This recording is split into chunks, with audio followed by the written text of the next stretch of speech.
There's a silent, almost cosmic cruelty reserved for a specific kind of soul, the kind that refuses to settle. You've felt it, haven't you? That peculiar, hollow ache when everyone around you seems to find love so effortlessly, so easily, while you remain suspended in a space between longing and discernment. This is not a punishment. This is a preparation. The universe isn't denying you love, it's refining you. It's shaping you into a vessel capable of holding a connection that is not temporary, not superficial, but a bond that transcends the ordinary and touches the eternal.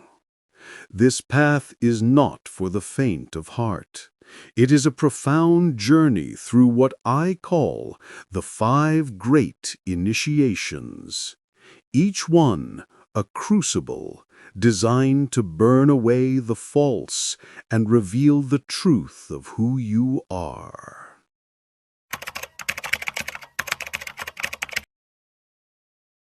The first test arrives, cloaked in a solitude that feels less like peace and more like a heavy, suffocating pressure. It's the isolation that hits you when every available person, every romantic option feels utterly hollow.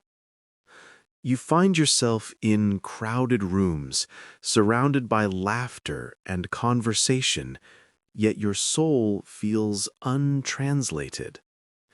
You watch others form connections that seem so genuine, so full, while you remain locked out, unable to access that same frequency. This is not evidence of your inadequacy. It is evidence of your specificity. The universe is calling you into a necessary separation from the collective noise, from the expectations of family, culture, and society.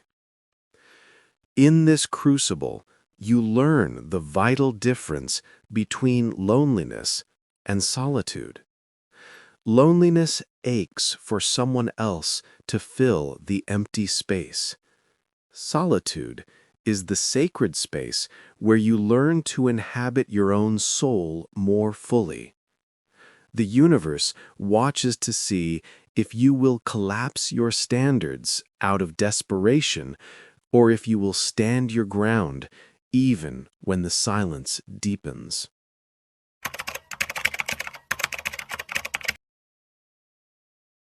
The second initiation often wears the mask of destiny. Into your carefully cultivated solitude steps someone who seems to speak your secret language. They see through your defenses, speak directly to your most guarded hopes, and make you feel simultaneously exposed and safe. The connection feels fated, inevitable. But this is the universe presenting you with a mirror. This person is not truly a reflection of you, but a projection of your own idealized inner masculine or feminine. This stage is a test of discernment. Can you distinguish between genuine intimacy and psychological projection? Projection feels exhilarating because it awakens dormant parts of your psyche, but the love it generates is conditional, limited to the fragments of you that serve their needs. If you accept this partial love, you will experience a slow erosion of self, a quiet death of your authenticity, in exchange for conditional acceptance. The universe doesn't punish you, it simply allows you to feel, firsthand, why half-love is a form of elaborate loneliness.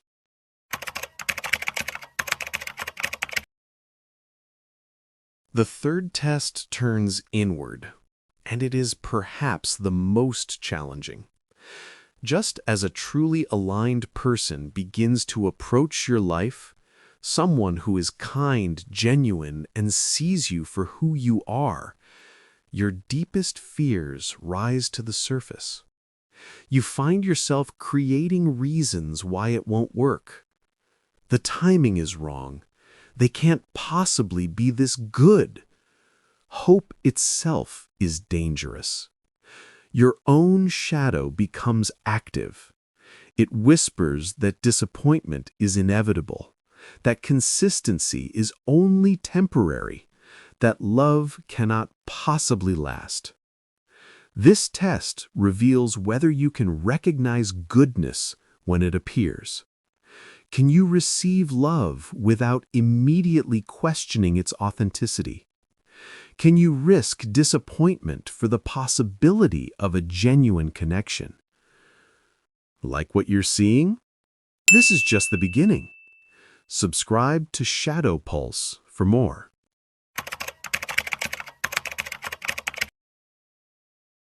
The fourth initiation demands a deeper shedding. It's not enough to release obviously toxic patterns. You must also loosen your grip on seemingly positive attachments that no longer serve your evolution. This means ending friendships, leaving environments, or abandoning identities that constrain your authentic expression. This process is about becoming who you truly are, not who others have conditioned you to be. It requires brutal honesty. As these realizations surface, your outer world begins to shift. Conversations that once thrilled you now drain your energy.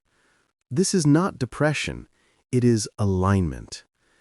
The universe watches to see if you can let go without clinging, if you can stand in your truth even when it means standing alone. This test determines if you will choose authenticity over comfort.